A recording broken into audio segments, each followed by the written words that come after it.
திமுக மற்றும் அதிமுக இணைந்து கூட்டணி அமைக்கும் என்ற யூகங்களை நிராகரித்துள்ள திமுக எம்பி கனிமொழி, இரு கட்சிகளும் கூட்டணி அமைப்பதென்பது சாத்தியமே இல்லாத ஒன்று என்றும், அது தமிழக வெற்றிக் கழகத்தின் வெறும் கனவாக மட்டுமே இருக்க முடியும் என்றும் பேட்டி.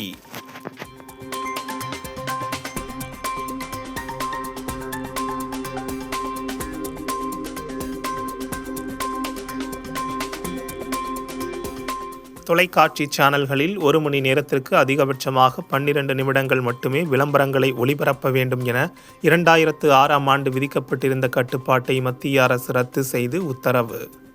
ஊடகத்துறையில் அதிகரித்து வரும் தொழில் போட்டி மற்றும் டிஜிட்டல் மீடியாவின் பயன்பாட்டு வளர்ச்சியை கருத்தில் கொண்டு டிவி சேனல்களுக்கு விளம்பர ஒளிபரப்பில் இந்த முக்கிய தளர்வு.